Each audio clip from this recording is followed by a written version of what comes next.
नमस्कार दोस्तों, मैं सुमित मिश्रा स्वागत करता हूं एक बार फिर से आप सभी का एमजेटी एजुकेशन में। दोस्तों, मंथली करंट अफेयर का पार्ट 2 आ चुका है जुलाई मंथ का। पार्ट 2 ये है। पार्ट 1 में हम लोग 1 जुलाई से 15 जुलाई तक के करंट अफेयर को अच्छे से जाने से समझे थे, और आज की वीडियो में हम लोग 15 जुलाई के बाद यानी 16 जुलाई से लेकर के 31 जुलाई तक के करंट अफेयर को बहुत ही अच्छे तरीके से कवर करेंगे। सभी क्वेश्चन डिटेल एक्सप्लेनेशन के साथ होंगे और हर एक प्रकार के क्वेश्चन लिए गए हैं। तो पूरा वीडियो आप एंड तक देखिएगा। अगर ये दो पार्ट आप देख लेते हो तो जुलाई मंथ से बाहर से क्वेश्चन आपका नहीं बनेगा। और रिवीजन के लिए आपको इसकी पीडीएफ वगैरह भी दी जाएगी। पीडीएफ के लिए आप टेलीग्राम ग्रुप हमारा ज्वाइन कर लो। टेलीग्राम पर जाना है, एमजेटी एजुकेशन लिख करके सर्च करना है और ग्रुप को ज्वाइन कर लेना है। वहीं पर सारी पीडीएफ मिलेगी। इसके अलावा क्विज वगैरह चाहिए या पिछले जो भी महीनों की अगर पीडीएफ चाहिए तो वो आप एमजेटी ऐप से डाउनलोड कर सकते हो, बिल्कुल फ्री ऑफ कॉस्ट। आपको फ्री में क्विज मिलेंगी, फ्री में पीडीएफ कोर्सेज, हमारे ई बुक्स, ये सारी चीजें भी आपको यहाँ पर मिल जाएंगी। तो आप MJT app Google play store से इंस्टॉल कर सकते हैं। शुरू करते हैं। पहला क्वेश्चन आपके सामने है, हाल ही में किस राज्य के आथूर पान के पत्तों को जीआई टैग दिया गया? तो देखिए, आथूर पान के पत्ते ये तमिलनाडु में पाए जाते हैं, उगाए जाते हैं और वहां को दिया गया है जीआई टैग। बड़ा इंपॉर्टेंट क्वेश्चन है ये, आथूर पान के पत्ते। तो यहाँ पर देखिए, तमिलनाडु के थूथुकुडी जिले के आथूर पान के पत्तों को ये जीआई टैग दिया गया है, जो अपने मसालेदार और तीखे स्वाद के लिए जाना जाता है। जीआई टैग, वैसे अगर बात करें तो जीआई टैग के लिए बिल लाया गया था दोस्तों 1999 में।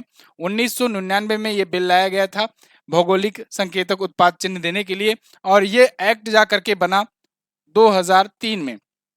2003 में। और पहला प्रोडक्ट अगर पूछा जाए तो आप बताएंगे पहला प्रोडक्ट बना था दार्जिलिंग की चाय, जिसको 2004 में दिया गया था जीआई टैग। दार्जिलिंग की चाय है जो है, इसको जीआई टैग दिया गया है। ये 2004 में सबसे पहले पाया गया था। ठीक है, तो 10 साल के लिए जीआई टैग दिया जाता है। जीआई मतलब जियोग्राफिकल इंडिकेशन। अगला, हाल ही में आईसीसी की कहां पर हुई बैठक में यह फैसला लिया गया है कि पुरुष और महिला खिलाड़ियों को समान वेतन दिया जाएगा? तो देखो, सबसे पहले क्रिकेट बोर्ड न्यूजीलैंड का था, जो उसने ये अनाउंस किया था कि वो अपने यहाँ जितनी सैलरी पुरुषों को देगा उतनी सैलरी महिला खिलाड़ियों को देगा। तो अब उसके बाद इंडिया ने फिर फैसला किया, बीसीसीआई ने, इंडिया का जो क्रिकेट बोर्ड है, कि महिला क्रिकेटर और पुरुष क्रिकेटर को समान सैलरी मिलेगी। फिर जब दबाव बढ़ने लगा तो आईसीसी ने कहा चलो ठीक है, पूरी दुनिया के लिए हम भी कर देते हैं। तो आईसीसी ने भी अनाउंस कर दिया कि जितने भी आईसीसी के टूर्नामेंट होंगे उसमें जितना वो पुरुष के लिए जो प्राइज मनी वगैरह रखेगा उतना ही महिला खिलाड़ियों के लिए रखेगा। तो ये बैठक अभी डरबन में हुई थी, साउथ अफ्रीका में। वहीं पर यह फैसला लिया गया है। क्वेश्चन इंपॉर्टेंट है, पूछा जा सकता है। यहाँ पर देखिए, 13 जुलाई को यह फैसला लिया गया है आईसीसी के द्वारा। आईसीसी बोले तो होता है इंटरनेशनल क्रिकेट काउंसिल, और इसकी स्थापना 1909 में हुई थी। दुबई में हेडक्वार्टर है, अध्यक्ष हैं ग्रेग बार्कले। क्लियर? आईसीसी का दोस्तों इस बार वर्ल्ड कप होने जा रहा है अभी अक्टूबर महीने में, और इस बार मेजबानी कौन करेगा? भारत करेगा। मेजबानी कौन करेगा? भारत करेगा। इसलिए आपको याद रखना है, इंपॉर्टेंट है ये, आईसीसी वर्ल्ड कप का, वर्ल्ड कप की मेजबानी भारत करेगा। अगला, हाल ही में 4 रनवे वाला भारत का पहला हवाई अड्डा कौन बन गया? तो 4 रनवे वाला भारत का पहला एयरपोर्ट बन गया है इंदिरा गांधी इंटरनेशनल एयरपोर्ट, जो कि कहां पर है? दिल्ली में आपका स्थित है। यहां पर 4 रनवे होंगे। रनवे तो आप जानते हो ना, जहां पर जहाजें लैंड करते हैं या जहां से टेक ऑफ करते हैं, तो उसे रनवे कहते हैं। लगभग 3 सवा 3 किलोमीटर का लंबा ये होता है, जहां पर प्लेन जो है पहले टेक ऑफ करने से पहले थोड़ा सा रनिंग करती हैं, ठीक है, स्पीड में आती हैं, तो वही रनवे है। तो अब तक और सब एयरपोर्ट पे 1 2 3 ऐसे रहा करते थे। 4 रनवे वाला ये भारत का पहला ये एयरपोर्ट बन गया है। क्लियर है? चलिए, अच्छा, अगर आपसे पूछा जाए सबसे ज्यादा इंटरनेशनल एयरपोर्ट किस राज्य में है, तो आप बताएंगे यूपी में पड़ता है सबसे ज्यादा, 5 इंटरनेशनल एयरपोर्ट। ठीक है, कितने? 5। तो अक्टूबर तक ये जो है संचालन इसका हो जाएगा। ज्योतिरादित्य सिंधिया जी, जो कि नागरिक उड्डयन मंत्री हैं, इन्होंने इसका उद्घाटन किया है। इसरो ने किस रॉकेट को प्राइवेट सेक्टर को देने का फैसला लिया? तो देखो, इसरो के द्वारा अभी एसएसएलवी जो रॉकेट सिस्टम जो बनाया है इसरो ने, इसको कहा है कि आप प्राइवेट सेक्टर को देंगे। एसएसएलवी क्या है? एसएसएलवी दोस्तों ये स्मॉल सैटेलाइट लॉन्च व्हीकल है, यानी ये भी एक रॉकेट ही है। जैसे अपना जीएसएलवी है, पीएसएलवी है। जीएसएलवी यानी कि जियो सिंक्रोनस लॉन्च व्हीकल, और पीएसएलवी मतलब पोलर सैटेलाइट लॉन्च व्हीकल। तो एसएसएलवी बनाया था, स्मॉल सैटेलाइट लॉन्च व्हीकल, छोटे और कॉमर्शियल उपग्रहों को लॉन्च करने के लिए, सैटेलाइट को लॉन्च करने के लिए इसरो ने। लेकिन अब इसे क्या कहा है कि प्राइवेट सेक्टर को सौंप देंगे, वो इसको मैनेज करेगा अच्छे तरीके से और कमीशन देगा इसरो को। तो इसरो जल्दी ही ये सब करेगा, स्मॉल सैटेलाइट लॉन्च व्हीकल को प्राइवेट सेक्टर को देगा, ठीक है। तो इससे छोटे rocket, nano satellite, micro satellite ये सभी लॉन्च किए जा सकेंगे। अगला, अनिल कुंबले के बाद भारत के लिए दूसरे सबसे ज्यादा विकेट लेने वाले गेंदबाज कौन बन गए हैं? तो अनिल कुंबले के बाद बन गए हैं रविचंद्रन अश्विन, जो दूसरे सबसे ज्यादा भारत के लिए विकेट लिए हुए हैं। अनिल कुंबले ने सबसे ज्यादा अभी तक 953 विकेट लिए हुए हैं 401 मैचों में, लेकिन दूसरे नंबर पर अभी तक हरभजन सिंह थे। हरभजन सिंह का रिकॉर्ड तोड़ दिया है किसने? रविचंद्रन अश्विन ने। ये 271 मैचों में 709 विकेट ले चुके हैं। 8 बार तो ये अंतरराष्ट्रीय क्रिकेट में 10-10 विकेट ले लिए, मतलब 8 बार ऐसा हुआ कि 10 के 200 विकेट यही ले लिए। हाल ही में यूरोपीय संघ के पहले खुले तौर पर समलैंगिक राष्ट्रपति कौन बने हैं? तो ये कौन बन गए हैं? ये बन गए हैं दोस्तों एडगर्ग रिंकेविक्स। एडगर्ग रिंकेविक्स ये एक्चुअली में ना लातविया के बने हुए हैं प्रेसिडेंट। लातविया के ये 11वें प्रेसिडेंट हैं और ये गे हैं। गे हैं और इसलिए इनको कहा जा रहा है गे president of first of European Union. European Union में पहला कोई खुले तौर पर जो अपने आप को एक्सेप्ट करता हो कि हाँ मैं गे हूं, और उसके बाद वो कोई प्रेसिडेंट भी बन गया हो तो किसी एक देश का, ये बन गए हैं ऐसा करने वाले पहले, मतलब इनके नाम एक अद्भुत रिकॉर्ड जुड़ गया है। तो 4 साल के कार्यकाल के लिए इनको राष्ट्रपति पद मिला है। इससे पहले ही विदेश मंत्री थे। अगला, जुलाई 2023 में विंबलडन ओपन के पुरुष एकल का खिताब किसने जीता? तो देखो, जैसे ग्रैंड स्लैम होता है, 4 ग्रैंड स्लैम होते हैं वर्ष में, आप सबको पता है। सबसे पहले होता है ऑस्ट्रेलियन ओपन, फिर होता है फ्रेंच ओपन, और उसके बाद होता है दोस्तों विंबलडन ओपन, और लास्ट में होता है यूएस ओपन। तो 3 तो ग्रैंड स्लैम हो चुके थे, 2 ग्रैंड स्लैम हो चुके थे, तीसरा विंबलडन ओपन था अभी रिसेंटली जुलाई में जिसका आयोजन किया गया, फाइनल हुआ। तो विंबलडन ओपन किसने जीत लिया है? विंबलडन ओपन जीत लिया दोस्तों कार्लोस अल्कराज ने। इंपॉर्टेंट और इंटरेस्टिंग पॉइंट ये हुआ कि कार्लोस अल्कराज ने नोवाक जोकोविच को हराया। नोवाक जोकोविच जो लगातार जीत रहे थे, जो कि सबसे ज्यादा विजेता भी बन गए हैं, सबसे ज्यादा इनके नाम ग्रैंड स्लैम भी हो गए हैं, जीतने का रिकॉर्ड हो गया है। तो उनको हरा करके कार्लोस अल्कराज ने ये विंबलडन ओपन का खिताब जीत लिया है। यहाँ पर देखिए, ये है कार्लोस अल्कराज। अच्छा, कार्लोस अल्कराज है कहाँ के? ये हैं स्पेन के। और नोवाक जोकोविच कहाँ के हैं? ये सर्बिया के हैं। नोवाक जोकोविच दोस्तों सबसे ज्यादा ग्रैंड स्लैम जीते हैं, ध्यान रखिएगा। अच्छा, कार्लोस अल्कराज जो है इनका दूसरा ग्रैंड स्लैम है करियर का। पिछली साल ये कैस्पर रूड को हरा करके यूएस ओपन जीते थे। पिछली साल यूएस ओपन कार्लोस अल्कराज ने ही जीता था। और इस साल का जो दोनों, जैसे कि ऑस्ट्रेलियन ओपन और फ्रेंच ओपन है, इन दोनों को नोवाक जोकोविच ने जीता है। और अभी तक ये 23 बार ग्रैंड स्लैम जीत चुके हैं, जो कि अपने आप में एक रिकॉर्ड है सबसे ज्यादा, ठीक है। यहाँ पर देखो विंबलडन ओपन के बारे में दिया गया है, कुछ इतिहास के बारे में, जैसे इसकी शुरुआत 1877 में हुई थी, सबसे पुराना ग्रैंड स्लैम है ये, और ये लंदन इंग्लैंड में इसका आयोजन होता है। और आपसे पूछा जाएगा किस प्रकार के मैदान पर खेला जाता है, तो आप बताएंगे ग्रीन ग्रास कोर्ट पर खेला जाता है, हरी घास के मैदान पर खेला जाता है। सबसे ज्यादा मेन सिंगल का खिताब रोजर फेडरर ने जीता है, किसमें? विंबलडन ओपन में। सबसे ज्यादा बार विंबलडन ओपन रोजर फेडरर ने जीता है, 8 बार जीता है इन्होंने। और प्रत्येक वर्ष तीसरे ग्रैंड स्लैम के रूप में ये खेला जाता है। क्लियर है ना? अगला, गोल्डन पिकॉक पर्यावरण प्रबंधन पुरस्कार 2023 से किसने जीता? इसको जीत लिया है दोस्तों अभी हाल ही में, किसने? अडानी ट्रांसमिशन लिमिटेड ने। अडानी ट्रांसमिशन लिमिटेड को गोल्डन पिकॉक पर्यावरण प्रबंधन पुरस्कार 2023 मिला है। यहाँ पर आप देख पाओगे किस श्रेणी में मिला है, इसको पावर ट्रांसमिशन सेक्टर में मिला हुआ है। इंस्टीट्यूट ऑफ डायरेक्टर्स के द्वारा इसे दिया गया है। इसके अलावा सेल जो एक महारत्न कंपनी है, steel authority of India limited, तो इसको इस्पात क्षेत्र में 2021 के लिए दिया गया है। लगातार तीसरी बार कौन सा अवार्ड मिला है? गोल्डन पिकॉक एनवायरमेंट मैनेजमेंट पुरस्कार। और अडानी ट्रांसमिशन लिमिटेड को किस कैटेगरी में मिला है? इसको मिला है पावर ट्रांसमिशन सेक्टर की कैटेगरी में। हाल ही में भारत और किस देश के बीच संयुक्त सैन्य अभ्यास नोमैडिक एलिफेंट हुआ? नोमैडिक एलिफेंट, ये अभ्यास दोस्तों भारत और मंगोलिया के बीच में हुआ, ठीक है। इंडिया और मंगोलिया के बीच में हुआ। यहाँ पर देखिए संयुक्त सैन्य अभ्यास नोमैडिक एलिफेंट, ये कुछ इस प्रकार से कैपिटल में लिखा जाएगा। 15वां संस्करण था।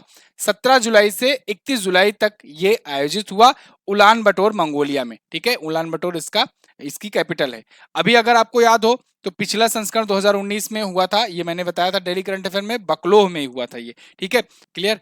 मंगोलिया दोस्तों ये चाइना और रसिया के बीच में पड़ता है, एक लैंडलॉक कंट्री है। यहीं पर गोबी डिजर्ट है, गोबी मरुस्थल है, डिजर्ट है, ठीक है, जो कि एशिया का सबसे बड़ा मरुस्थल है। अगला, हाल ही में आसियान के टीएसी पर हस्ताक्षर करने वाला 51वां देश कौन बना? तो आसियान के टीएसी पर हस्ताक्षर करने वाला 51वां देश बन गया है सऊदी अरब। सऊदी अरब अभी हाल ही में ये टीएसी पर साइन किया हुआ है। सऊदी अरब आसियान के टीएसी पर, ठीक है। टीएसी मतलब treaty of amity and cooperation, treaty of amity and cooperation, यानी कि मैत्री और सहयोग की संधि, इसमें शामिल होने वाला 51वां देश बन गया है आसियान के, ठीक है। तो आधिकारिक तौर पर यह भी शामिल होगा। अभी इंडोनेशिया के जकार्ता में 56वीं आसियान विदेश मंत्रियों की बैठक हुई। याद रखना, इंडोनेशिया में ये 56वीं आसियान विदेश मंत्रियों की बैठक हुई। और अगर आपको याद हो तो इंडोनेशिया में ही 42वां आसियान समिट आयोजित हुआ था। आसियान समिट आयोजित हुआ था 42वां, जिसकी थीम रखी गई थी AP centre of growth, AP centre of growth. ये थीम याद रखिएगा, अभी थीम जो है वीडियो के एग्जाम में पूछा गया था, ठीक है। आसियान समिट का, आसियान में 10 देश हैं। Association of south east Asian nation, association of south east Asian nation, Jakarta में ही इसका हेडक्वार्टर है। अगला देखते हैं, विंबलडन ओपन 2023 ग्रैंड स्लैम के महिला एकल का खिताब किसने जीता? तो अभी आपने पुरुष एकल देखा, अब महिला एकल का खिताब का किसने जीता है? इसको किसने जीता? इसको जीत लिया है दोस्तों मार्केटा वोंद्रोसोवा ने। किसने? Marketa Vondrousova. नया नाम है, इसलिए आपको याद रखना है अच्छे तरीके से, क्योंकि पूछा जाएगा तो कंफ्यूज हो रहेंगे आप, ठीक है। तो देखो, मार्केटा वोंद्रोसोवा, इन्होंने जीत लिया है किसको हरा करके? फाइनल में ओंस जाउबियोर को हराया है। ओंस जाउबियोर को हरा करके अपना ये ग्रैंड स्लैम जीत लिया है। मार्केटा वोंद्रोसोवा कहाँ की हैं? चेक गणराज्य की हैं। और ओंस जाउबियोर कहाँ की हैं? ये ट्यूनेशिया की हैं। बाकी विंबलडन ग्रैंड स्लैम पर मैंने आपको सब कुछ बता दिया है, तीसरा ग्रैंड स्लैम होता है। नीति आयोग के निर्यात तैयारी सूचकांक में कौन सा राज्य शीर्ष पर है? ये very very most important question है, ये पूछा ही जाएगा आपसे।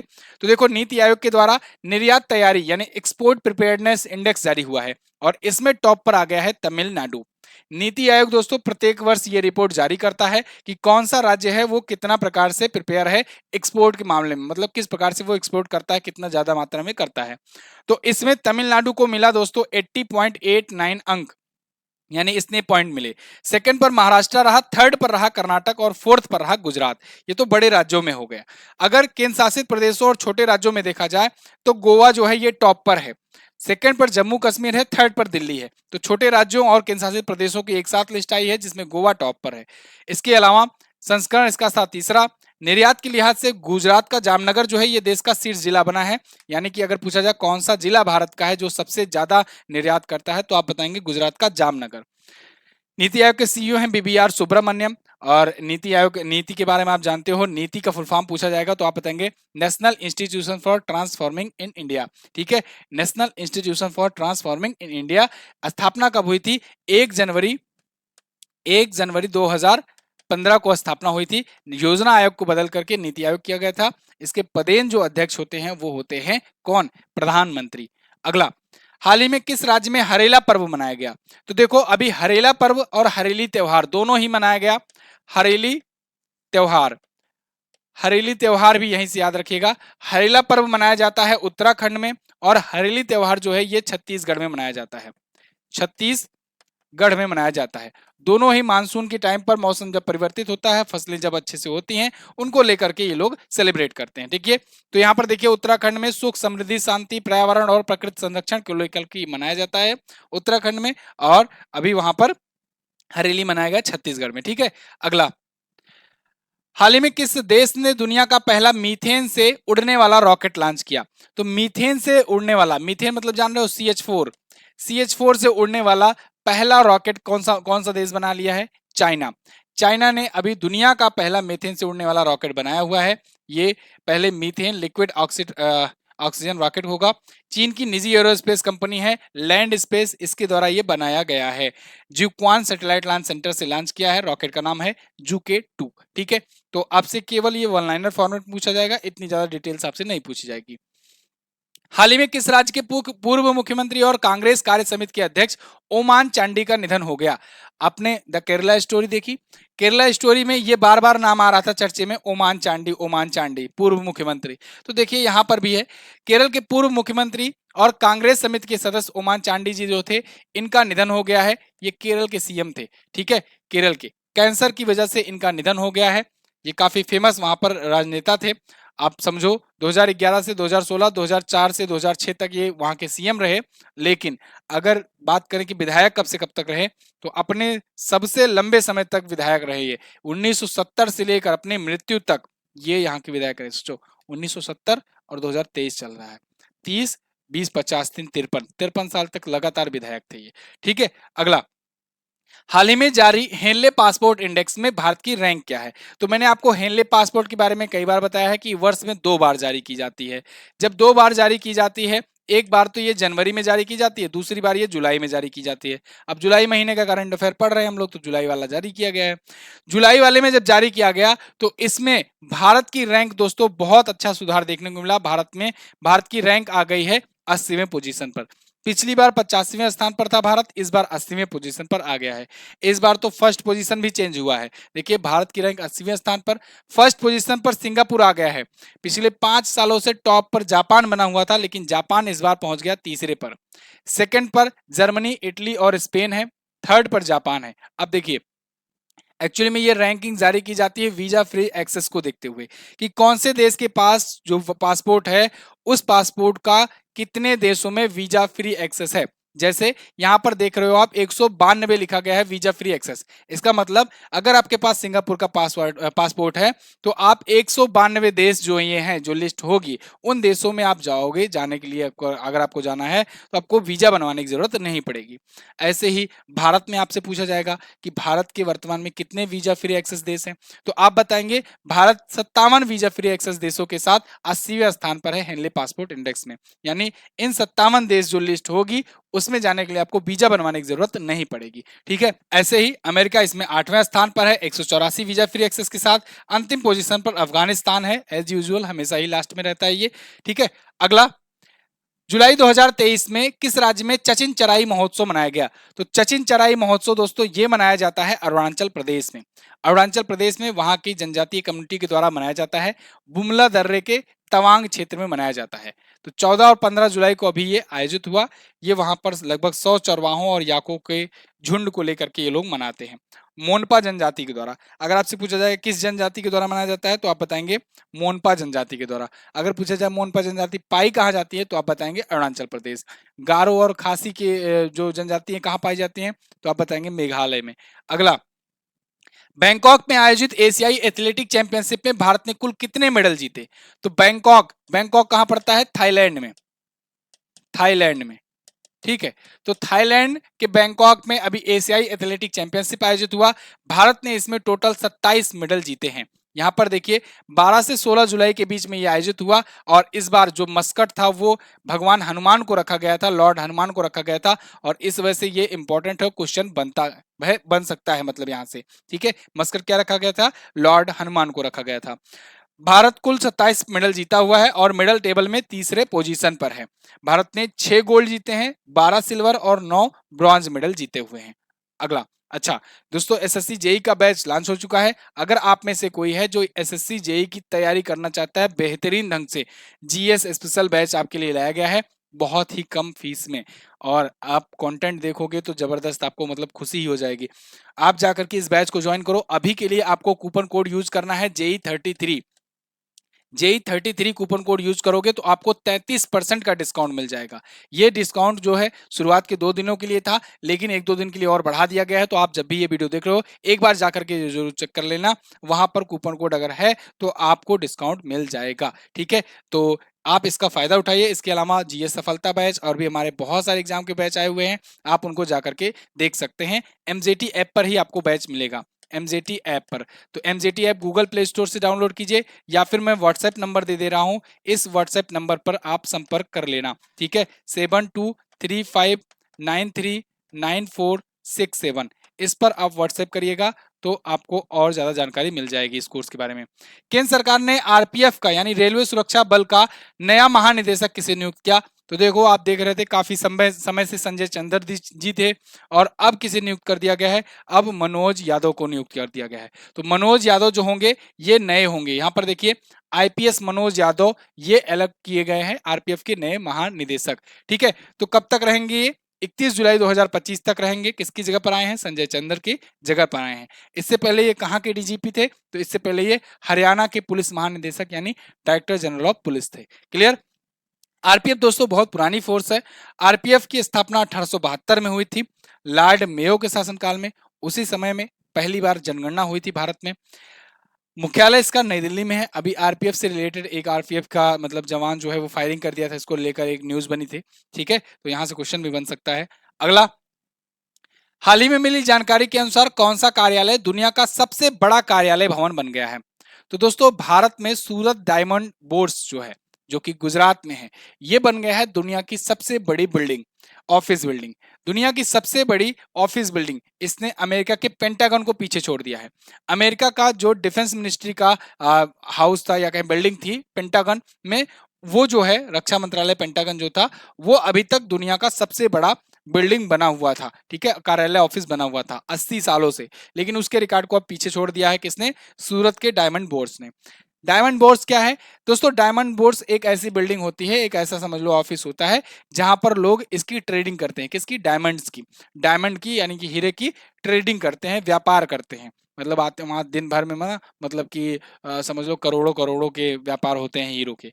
चलो, तो 90% हीरे जो हैं ये सूरत में तरासे जाते हैं दुनिया भर के, ये बात याद रखना। कुछ और फैक्ट हैं, इनको ध्यान रखिएगा। प्रोजेक्ट के सीईओ हैं महेश गढ़वी। ठीक है, प्रधानमंत्री नरेंद्र मोदी जी के द्वारा नवंबर में इस बिल्डिंग का उद्घाटन किया जाएगा। अगला, हाल ही में फीफा महिला विश्व कप 2023 के लिए टीवी अधिकार किसने हासिल किया है? तो फीफा महिला विश्व कप जो होने जा रहा है इसके लिए टीवी राइट्स दोस्तों हासिल कर लिया है डीडी स्पोर्ट्स ने। डीडी स्पोर्ट्स ने।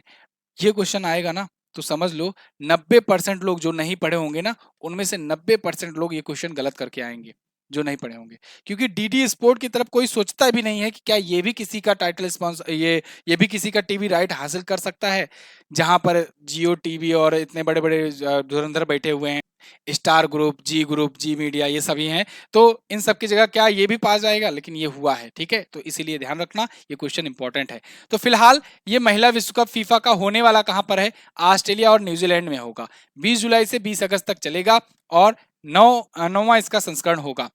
करंट टाइम पर मौजूदा चैंपियनशिप है कौन? चैंपियन कौन है? संयुक्त राज्य अमेरिका, लगातार दूसरी बार जीता हुआ है। फीफा विमेंस वर्ल्ड कप 2023 में इस बार 32 टीमें हिस्सा ले रही हैं। प्रसार भारती के सीईओ हैं गौरव द्विवेदी साहब। ठीक है, फीफा महिला विश्व कप है। अगर आपसे फीफा विश्व कप पूछा जाएगा तब आप क्या बताओगे?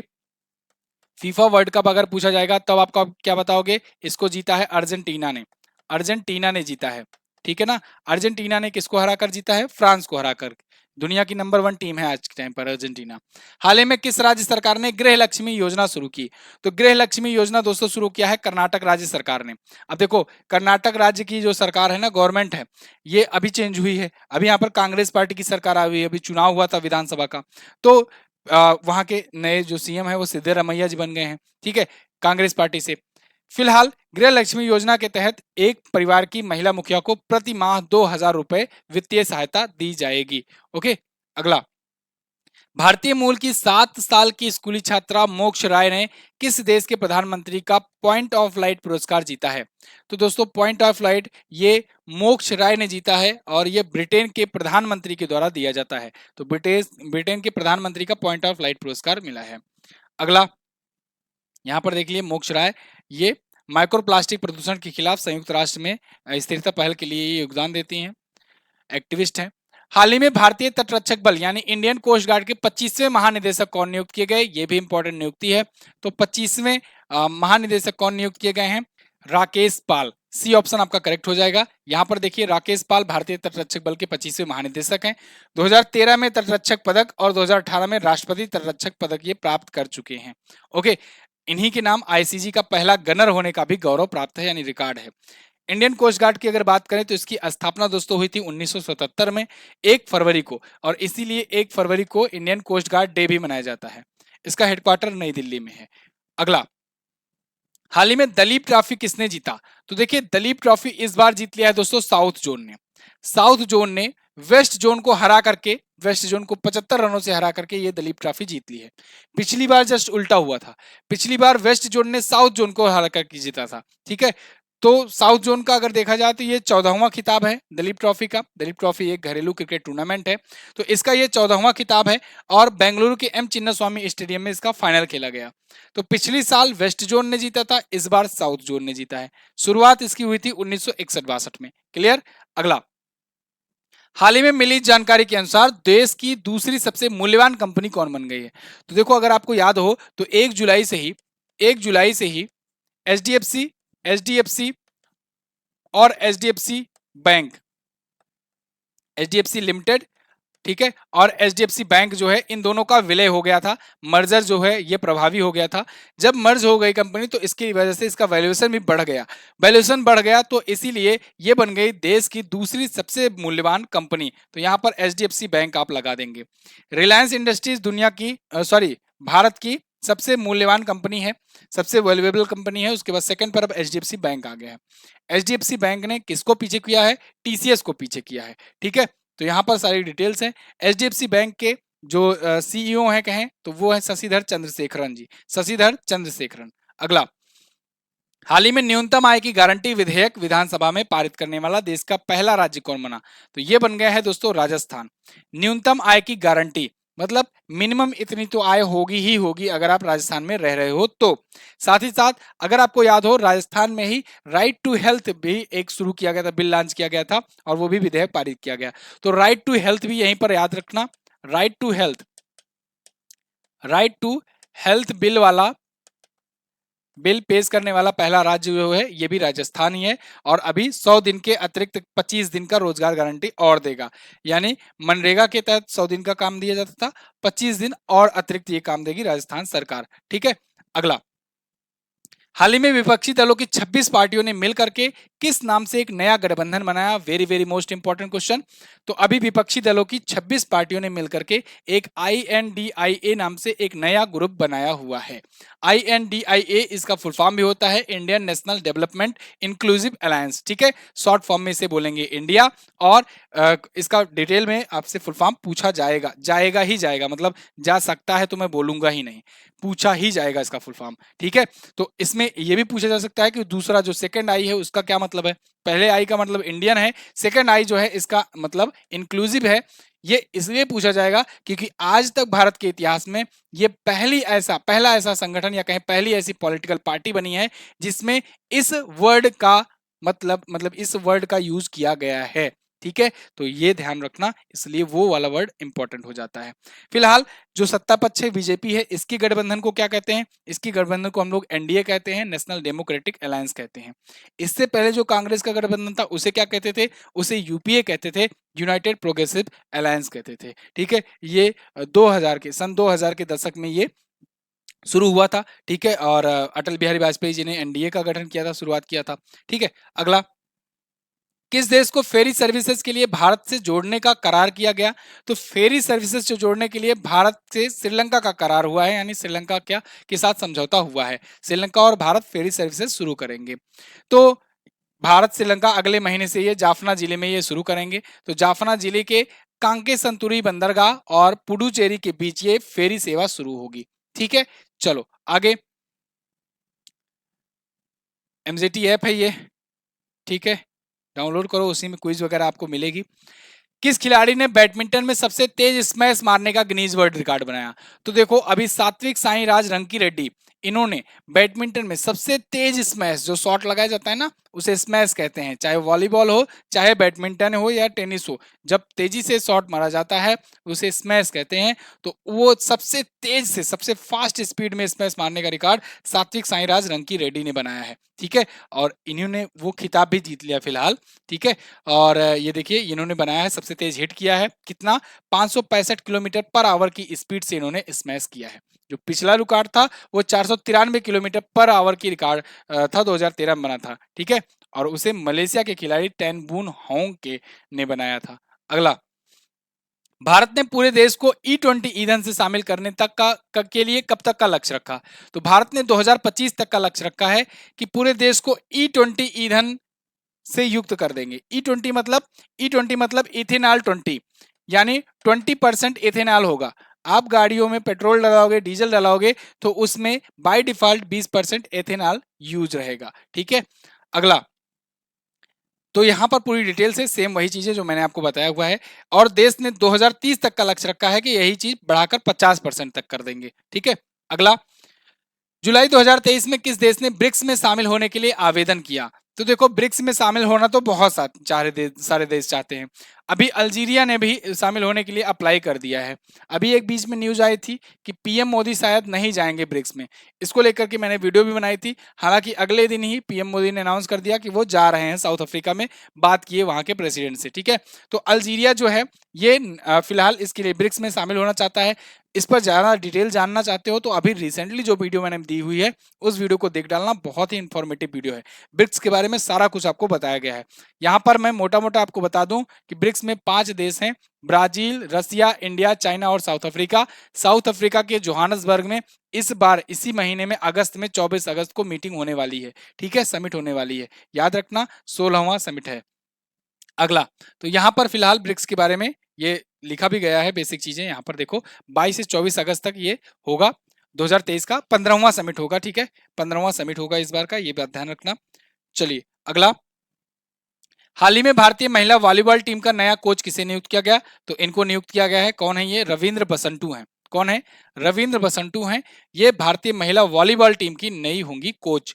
ठीक है, 22 सितंबर से 8 अक्टूबर तक चीन के हांगझू में एशियन वॉलीबॉल चैंपियनशिप होने वाली है, और उसी के लिए इनको टीम को तैयार करना है। तो टीम को तैयार करने की जिम्मेदारी इनको दी गई है। हाल ही में अमेरिका के इतिहास में शीर्ष नौसेना अधिकारी बनने वाली पहली महिला कौन बनी? तो वो बन गए हैं दोस्तों लीसा फ्रेंचटी। लीसा फ्रेंचटी, एडमिरल लीसा फ्रेंचटी अमेरिकी इतिहास में शीर्ष नौसेना अधिकारी बनने वाली पहली महिला बन गई हैं। यहाँ पर देखिए, जैसे कमांडर इन चीफ होते हैं जो प्रेसिडेंट होते हैं, जो बाइडन है। इसके बाद सेक्रेटरी ऑफ डिफेंस होते हैं, यानी कि जैसे अपने यहाँ रक्षा मंत्री, यहाँ पर रक्षा सचिव होते हैं, तो वो लॉयड ऑस्टिन है। इसके बाद नेवी का जो होता है वो सचिव होता है, तो वो कार्लोस डेल टारो हैं। और उसके बाद चीफ ऑफ नेवल ऑपरेशन जो है ये बन गए हैं कौन? गिल्डे। और इन्हीं के, आप देखो ये पहले पहले अब इन्हीं की जगह पर आ गई हैं ये लीसा एम फ्रेंचेटी। पहले ये वाइस चीफ ऑफ नेवल थी, अब ये चीफ ऑफ नेवल बन गई हैं। तो ये किसकी जगह पर आई हैं? गलीडी की जगह पर आ गई हैं।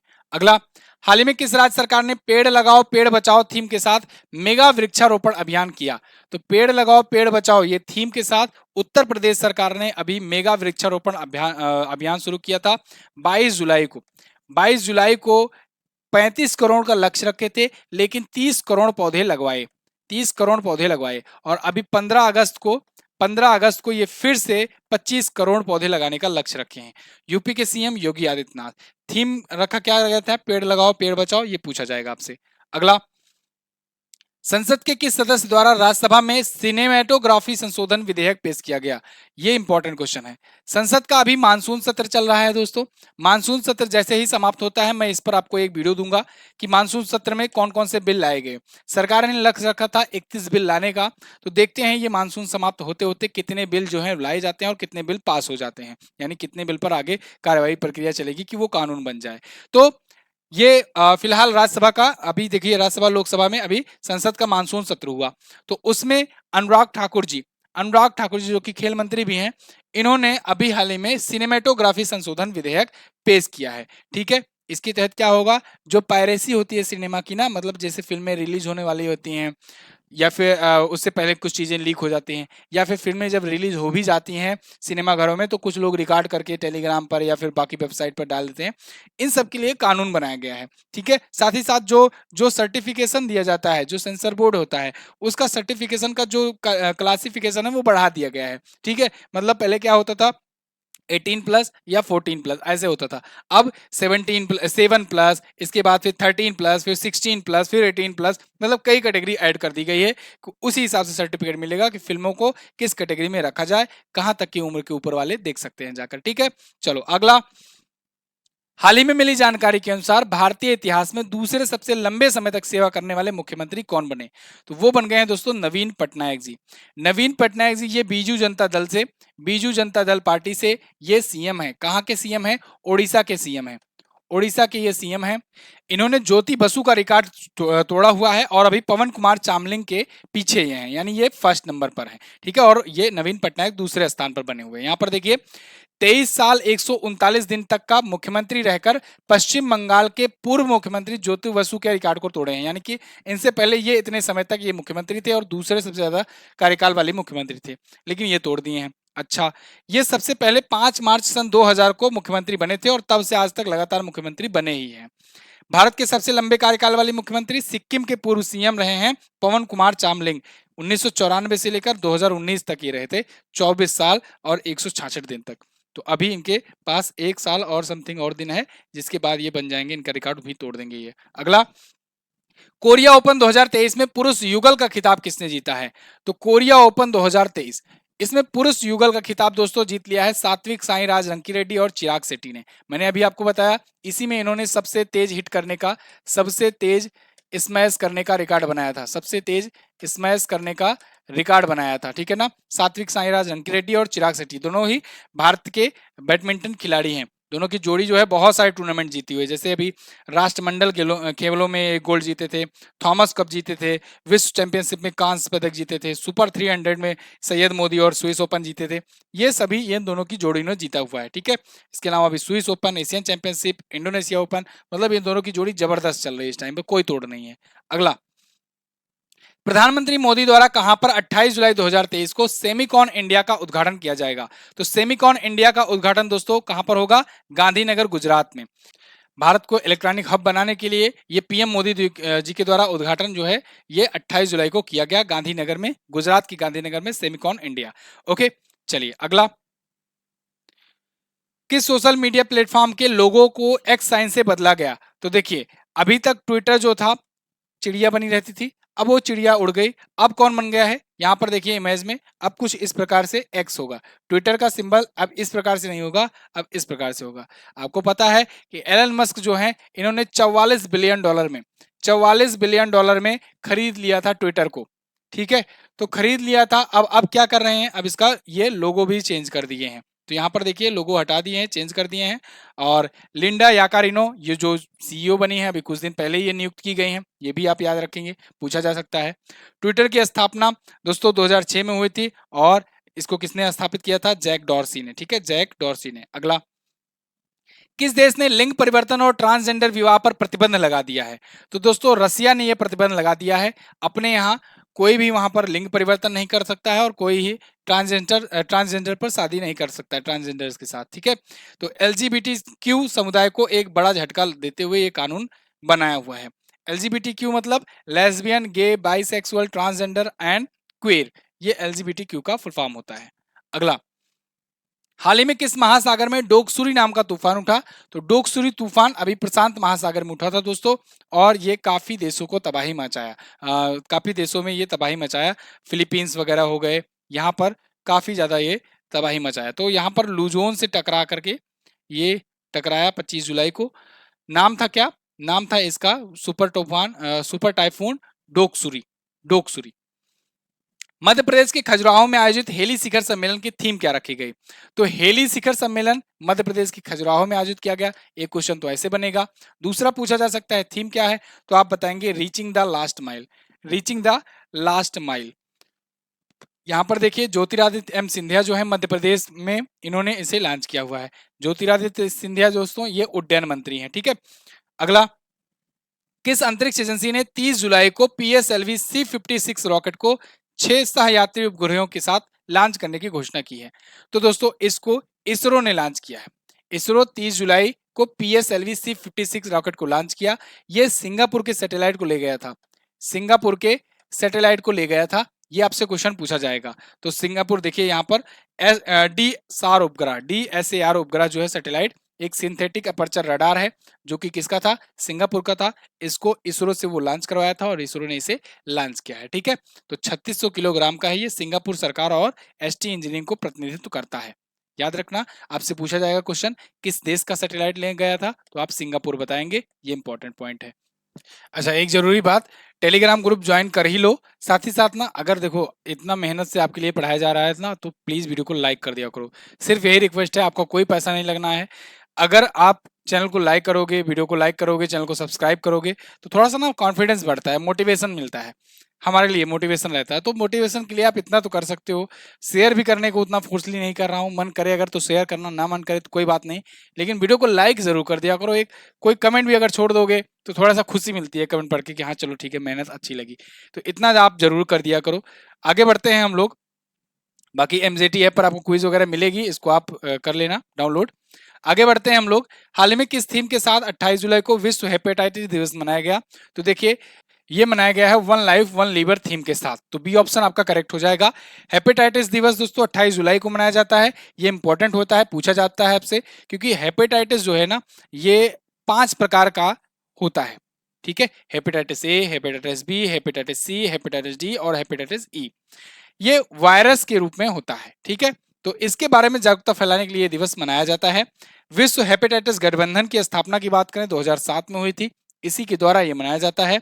विश्व हेपेटाइटिस दिवस की शुरुआत 2008 में की गई थी और इसके खोजकर्ता सैमुअल ब्लमबर्ग थे। कौन थे? Samuel Blumberg. तो ये इससे रिलेटेड डिटेल्स थी। अगला, हाल ही में किस रेलवे स्टेशन को यूनेस्को का एशिया प्रशांत सांस्कृतिक विरासत पुरस्कार मिला है? ये इंपॉर्टेंट है। अभी हाल ही में बायकुला रेलवे स्टेशन जो है, इसको यूनेस्को का एशिया प्रशांत सांस्कृतिक विरासत पुरस्कार मिला है। यहाँ पर देखिए, मुंबई का है ये बायकुला रेलवे स्टेशन और इसी को ये मिला है। 169 साल पुराना है ये है बायकुला रेलवे स्टेशन। दुनिया के सबसे पुराने रेलवे स्टेशनों में से एक माना जाता है ये।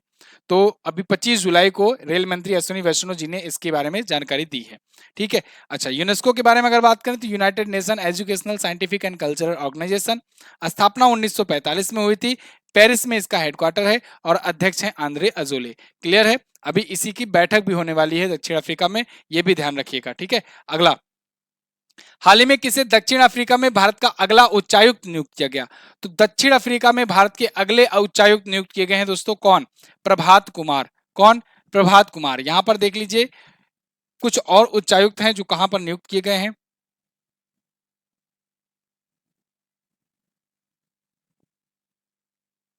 पिछले दिनों में कई सारे राजदूत, कई सारे एम्बेसडर नियुक्त किए गए हैं। यहाँ पर आप देख लीजिए, जैसे जैसे अभी नामंग्या खम्पा को सोमालिया में भारत का राजदूत नियुक्त किया गया, संदीप चक्रवर्ती को इंडोनेशिया में, तरनजीत सिंह संधू ये तो अमेरिका में पहले से ही हैं लेकिन अभी चर्चे में आए थे इसलिए इंपॉर्टेंट है।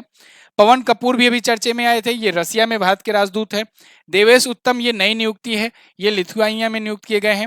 मनीष गुप्ता ये घाना में है, नियुक्त किए गए हैं, ये भी नई नियुक्ति है। यूएई में संजय सुधीर हैं, ये भी याद रखिएगा, ये पुरानी नियुक्ति है लेकिन अभी चर्चे में आए थे।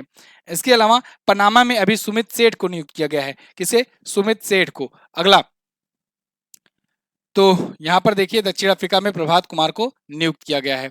19 जुलाई को, जुलाई 2023 में किस देश में न्यायपालिका के अधिकार छीनने वाला बिल पेश किया गया?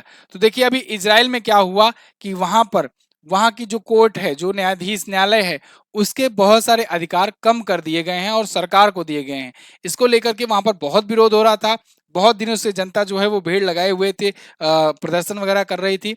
फाइनली लेकिन बिल जो है वो पेश कर दिया गया और अधिकार छीन लिया गया न्यायपालिका इजराइल में। ठीक है, इजराइल संसद नेसेट है और ये बिल पास हुआ, वहां पर पेश भी हुआ और पास भी हुआ, 64-0 के वोट से जीत गया, क्योंकि पक्ष वाले ने ही सभी ने वोट किया, विपक्ष वाले ने कोई ने वोट भी नहीं किया। अगला, हाल ही में किसने आजादी के अमृत महोत्सव के हिस्से के रूप में मेरा गांव मेरी धरोहर पहल शुरू किया? मेरा गांव मेरी धरोहर पहल, ये आजादी के अमृत महोत्सव पर जो केंद्रीय गृह मंत्री हैं अमित शाह जी, इन्होंने लॉन्च किया है मेरा गांव मेरी धरोहर। ठीक है, आजादी के अमृत महोत्सव के अवसर पर। तो यहाँ पर देखिए, राष्ट्रीय सांस्कृतिक मानचित्रण मिशन के तहत इसे अमित शाह जी ने 27 जुलाई को लॉन्च किया हुआ है। 26 जुलाई 2023 को किसने मोदी सरकार के खिलाफ अविश्वास प्रस्ताव पेश किया? यह भी इंपॉर्टेंट है, बहुत ज्यादा चर्चे में रहा था। इस पर भी मैंने आपको वीडियो बना करके दी हुई है कि अविश्वास प्रस्ताव क्या होता है, कैसे लाया जाता है। ठीक है, इसको आप देख सकते हैं एमजेटी ऐप पर जाकर के, सॉरी एमजेटी एजुकेशन चैनल पर ही जाकर के। तो इसको पेश किया था दोस्तों गौरव गोगोई ने। गौरव गोगोई ये इंडियन नेशनल कांग्रेस पार्टी से हैं और इन्होंने अविश्वास प्रस्ताव मोदी सरकार के खिलाफ अभी पेश किया था लोकसभा में, और लोकसभा के जो स्पीकर हैं ओम बिरला, इन्होंने ये एक्सेप्ट कर लिया। ये अविश्वास प्रस्ताव किस मुद्दे पर था? तो ये अविश्वास प्रस्ताव था कि जिससे पीएम मोदी आकर मणिपुर हिंसा पर आकर बयान दें। ठीक है, हालांकि अविश्वास प्रस्ताव इसलिए पेश किया जाता है लोकसभा में जिससे सरकार का देखा जा सके कि सरकार अपना वहां पर विश्वास रख पाती है या विश्वास खो देती है, मतलब कि उनके पक्ष में लोग सभी जो सांसद हैं वो उसके पक्ष में है कि नहीं है। अगर नहीं होते हैं तो सरकारें गिर भी जाती हैं, मतलब वोटिंग होता है, इसीलिए अविश्वास प्रस्ताव लाया जाता है। लेकिन उसके बाद स्पीच भी होती है, तो इनको विपक्ष को बिल्कुल पता था कि वहां पर हम लोग हार जाएंगे, मतलब अविश्वास प्रस्ताव हमारा गिर जाएगा। लेकिन स्पीच ने मणिपुर हिंसा पर इसलिए अविश्वास प्रस्ताव लाया गया था। ठीक है, तो अनुच्छेद 75 3 क्लास के अनुसार ये लाया जाता है लोकसभा में। याद रखना, केवल लोकसभा में लाया जाता है ये। बाकी डिटेल वीडियो आप देख लेंगे अगर एमजेटी एजुकेशन चैनल पर जाकर, अविश्वास प्रस्ताव क्या होता है, तो आपको समझ लो पूरा अच्छे से समझ में आ जाएगा। भारत के 83वें ग्रैंड मास्टर कौन बन गए हैं? तो भारत के 83वें ग्रैंड मास्टर बन गए हैं दोस्तों आदित्य सामंत। आदित्य सामंत ये महाराष्ट्र के खिलाड़ी हैं और भारत में अब टोटल 83 ग्रैंड मास्टर हो चुके हैं शतरंज के। पहले ग्रैंड मास्टर कौन थे? विश्वनाथन आनंद। विश्वनाथन आनंद जो है 1988 में बने थे और 1991-92 में उनको दिया गया था क्या? राजीव गांधी खेल रत्न पुरस्कार, जिसका नाम अब बदल करके मेजर ध्यानचंद खेल रत्न पुरस्कार कर दिया गया है। ग्रैंड मास्टर दोस्तों अगर बनना हो तो एक खिलाड़ी को 3 मानदंड हासिल करने होते हैं, जिनमें से एक ये होता है कि 2500 से प्लस येलो पॉइंट स्कोर करो। ठीक है, अगला, वर्ल्ड सिटीज कल्चर फोरम में शामिल होने वाला पहला भारतीय शहर कौन बना? तो ये बन गया है बेंगलुरु।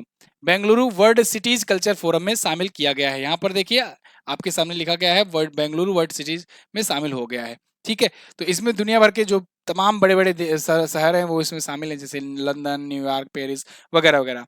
ये 41वां शहर के रूप में शामिल हुआ है। ठीक है, तो और भारत का पहला शहर है। हाल ही में प्रधानमंत्री मोदी ने किस देश के राष्ट्रपति से 13वां संशोधन लागू करने का आग्रह किया? तो पीएम मोदी ने श्रीलंका के जो प्रेसिडेंट हैं उनके साथ मिलकर के वहां पर श्रीलंका में 13वां संशोधन लागू करने का के लिए आग्रह किया है, यानी रिक्वेस्ट किया है। एक्चुअली में 13वें संशोधन के तहत क्या होता है, इसके तहत श्रीलंका में 13वां संशोधन जो होता है, इसके तहत कृषि, व्यवसाय और इन सब चीजों को लेकर के भारत में स्थानांतरण होता है भारत के साथ। ठीक है, और ये जो भारत के पूर्व प्रधानमंत्री थे राजीव गांधी, उस टाइम पर जो वहाँ के प्रेसिडेंट थे श्रीलंका के, आर जयवर्धने, उनके साथ मिलकर के ये शुरू किया गया था। और इसके बाद हालांकि गलत संदेश पहुंचा और उसके बाद फिर समझ लो कि मिस अंडरस्टैंडिंग के चक्कर में राजीव गांधी जी की हत्या कर दी गई लिट्टे संगठन के द्वारा। लिट्टे संगठन एक आतंकवादी संगठन घोषित हो चुका है। तो फिलहाल सिंघली राष्ट्रवादी 13वें संशोधन का विरोध करते हैं क्योंकि ये भारत द्वारा थोपा हुआ मानते हैं। ठीक है, अगला, स्टैंडर्ड चार्टर रिसर्च के अनुसार कब तक भारत की जीडीपी 6 ट्रिलियन डॉलर तक पहुंच जाएगी? तो अभी स्टैंडर्ड चार्टर रिसर्च ने एक डाटा रिलीज किया जिसमें बताया है कि 2030 तक भारत की जो जीडीपी है, ग्रॉस डोमेस्टिक प्रोडक्ट, वो 6 ट्रिलियन डॉलर तक पहुंच जाएगी। 6 ट्रिलियन, ठीक है, यानी 6 ट्रिलियन की इकोनॉमी बन जाएगी। तो देखिए 2030 तक का प्रेडिक्शन इन्होंने किया है। इससे पहले कुछ और प्रेडिक्शन किए गए थे भारत की इकोनॉमी को लेकर के, जैसे भारत दुनिया की तीसरी इकोनॉमी बनने वाला है। इसको लेकर के एसबीआई रिसर्च की इको रैप रिपोर्ट आई जिसने बताया 2027-28 के फाइनेंशियल ईयर तक हम लोग बन जाएंगे तीसरी सबसे बड़ी इकोनॉमी। तीसरी सबसे बड़ी इकोनॉमी का मतलब क्या हुआ कि जर्मनी को भी पीछे कर दिए, जापान को भी पीछे कर दिए, केवल यूएसए और चाइना से ही पीछे हैं हम लोग। ठीक है, ये होती है तीसरी इकोनॉमी। अभी हम लोग हैं 5वीं इकोनॉमी पर, हमसे पहले जापान और जर्मनी भी है। तो आईएमएफ के अनुसार 2027-28 में ये भी बता रहा है यही। सीबीआर के अनुसार 2035 तक हम लोग बनेंगे। दुनिया की दूसरी सबसे एक बड़ी इकोनॉमी कब तक बनेगा भारत? तो ये बन जाएगा 2075 तक। अभी के टाइम पर देखा जाए तो देखिए यूएसए की सबसे बड़ी इकोनॉमी है, फिर चाइना की, फिर जापान, फिर जर्मनी, फिर उसके बाद इंडिया, फिर ब्रिटेन, फिर फ्रांस है। ठीक है, फिर रसिया वगैरह है। हाल ही में किस राज्य के मुख्यमंत्री ने एशियाई चैंपियनशिप ट्रॉफी के लिए कार्बन जीरो टर्फ का उद्घाटन किया? तो देखिए एशियाई चैंपियंस ट्रॉफी ये 2023 हॉकी के लिए हो रहा है। कहां पर? तमिलनाडु में हो रहा है। तो तमिलनाडु के चेन्नई में हो रहा है। तो तमिलनाडु के जो सीएम है इन्होंने ही ये कार्बन जीरो टर्फ लॉन्च किया है। कार्बन जीरो टर्फ क्या होता है? बेसिकली इससे समझ लो कि हॉकी का मैदान बनाया जाता है।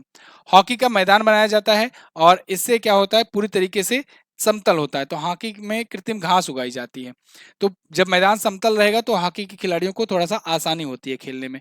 तो ये हॉकी टर्फ क्योंकि 80% गन्ने से बना हुआ है इसलिए इसे कहा जा रहा है कार्बन जीरो हॉकी टर्फ। ठीक है, तो याद रखना।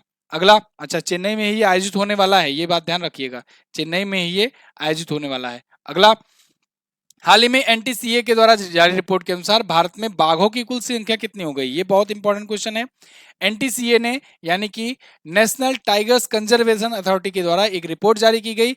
इसमें भारत में कुल बाघों की संख्या हो गई है 3682। कितनी?